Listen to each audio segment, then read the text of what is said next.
Hello, welcome on my YouTube channel and today's my topic is present indefinite tense because most of the students जो IELTS कर रहे हैं या फिर grammar करना चाहते हैं तो जो हमारे टेंसेज हैं वो सबसे ज़्यादा इम्पॉर्टेंट पार्ट हैं राइट, क्योंकि इन्हीं पे हमारी स्पीकिंग एंड राइटिंग डिपेंड करती है।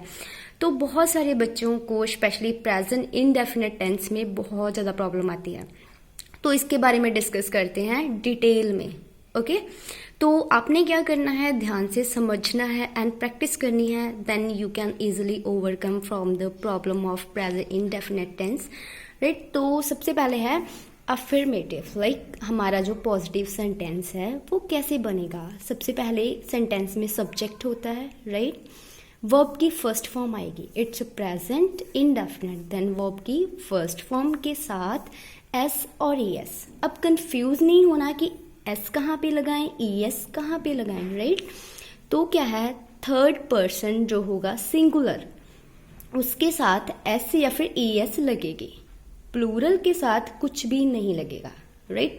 सिर्फ सिंगुलर पर्सन जो थर्ड पर्सन है सिंगुलर उनके साथ एस और ई एस लगेगी, देन हमारा वैसे ही ऑब्जेक्ट आएगा। ये हमारा रूल है सेंटेंस बनाने का। ओके तो फर्स्ट पर्सन देखते हैं कौन होता है, लाइक आई।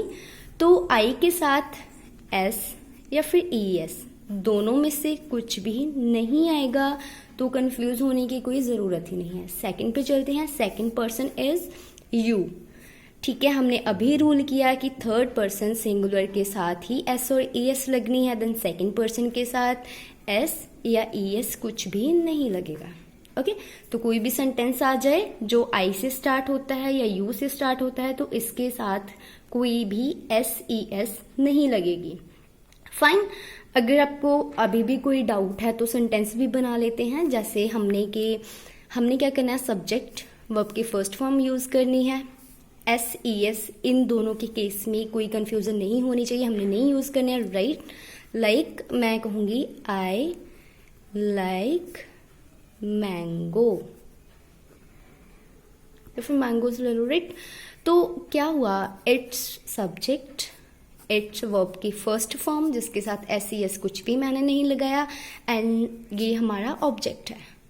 ओके एक और लेते हैं, आई लाइक ब्लू पेन। तो आई की बात हो रही है, उसके साथ वर्ब की फर्स्ट फॉर्म लगाई है जिसके साथ मैंने एस और एस कुछ भी नहीं लगाया। फाइन, ठीक है। नेक्स्ट पे आते हैं यू, लाइक कोई भी सेंटेंस लेते हैं, यू ईट फूड। ओके तो you is are subject, eat is verb, okay first form है, इसके साथ मैंने एस और एस कुछ भी नहीं लगाया, इट्स माय ऑब्जेक्ट। तो सिंपली इस तरीके से हमने सेंटेंस बनाने हैं। अब एस और ई एस कहाँ लगेगी, ठीक है तो देखते हैं। अब हम चलते हैं थर्ड पर्सन, ही शी दे।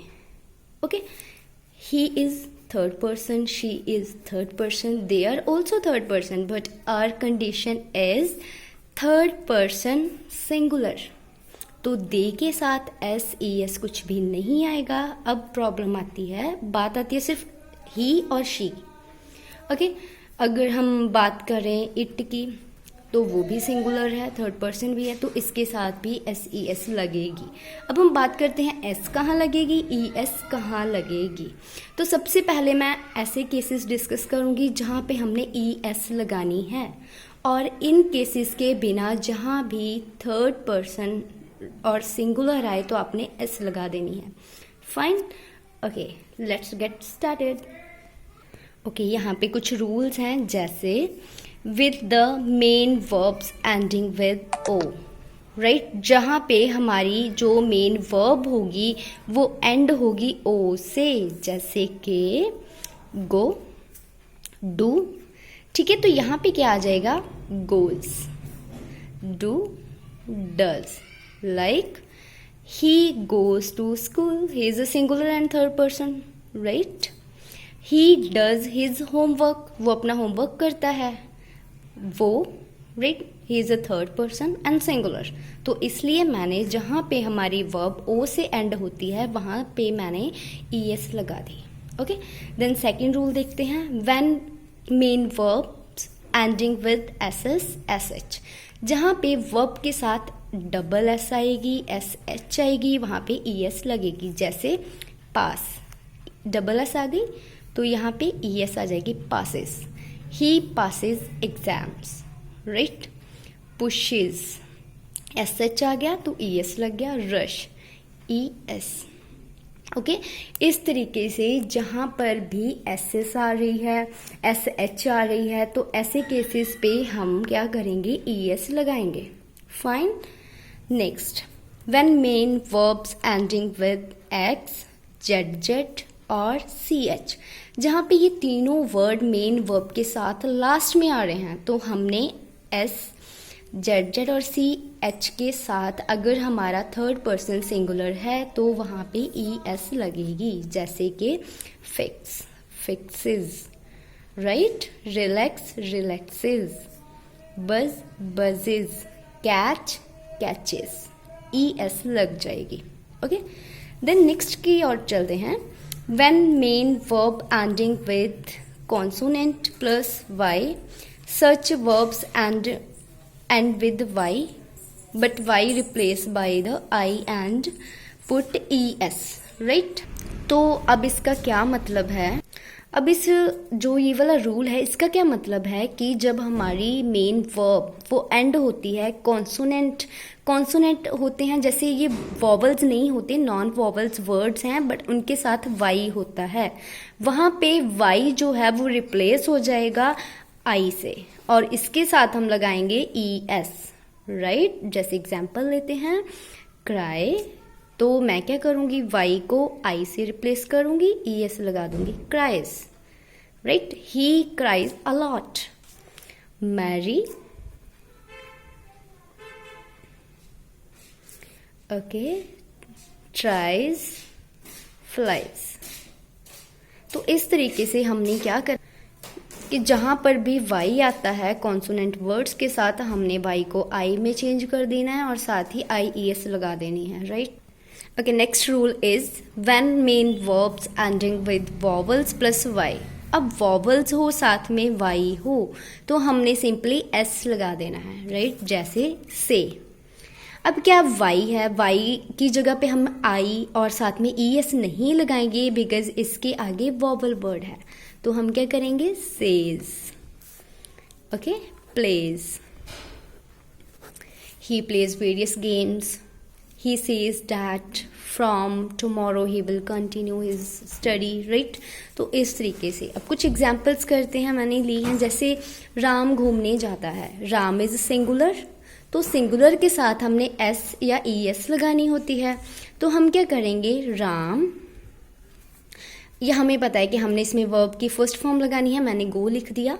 अब ओ आ रहा है तो हमारा रूल था कि ओ के साथ ई एस आएगा, तो goes to school, right. Ram goes to market, Ram goes to school, कोई भी सिंगुलर आ जाए, like she goes to school, he, she, ये आ जाए तो इनके साथ अगर वर्ब की फॉर्म के साथ ओ है तो ई एस आएगा, ओके। वह सब मार्केट जाते हैं, ओके। वह सब मतलब ज्यादा जाने हैं तो दे आएगा, they is a plural not a singular, तो इसके साथ एस ई एस कुछ भी नहीं आएगी, जस्ट फर्स्ट जो हमारी वर्ब की फॉर्म है वो आएगी। They all go to market, okay. इसमें आपने जहां पे भी प्लूरल वर्ड आ जाए बिल्कुल कंफ्यूज नहीं होना है, वहां पे तो सिर्फ वर्ब की फर्स्ट फॉर्म ही आएगी। जहां पे सिंगुलर आता है वहां पे आपने सोचना है कि हमारे रूल्स कौन से हैं, और अगर लगता है ई एस आएगी तो ई एस हम लगाएंगे, अदरवाइज एस ही लगाएंगे। राम कपड़े धोता है, राम, ओके। वॉश, अब एस एच आ गया, और हमने पीछे ही रूल में किया कि एस एच के साथ हमेशा ई एस लगती है, वॉशेस द क्लोथ्स, ओके। घाव से खून निकलता है, राइट। अगर जैसे कि यहाँ पे लिया है कि कोई घाव है, उससे अगर खून निकल रहा है तो हम क्या करेंगे, ब्लड, ओज। अब क्या है, जेड है, जेड का भी रूल था तो ओजिस आएगा, ओके। From the wound,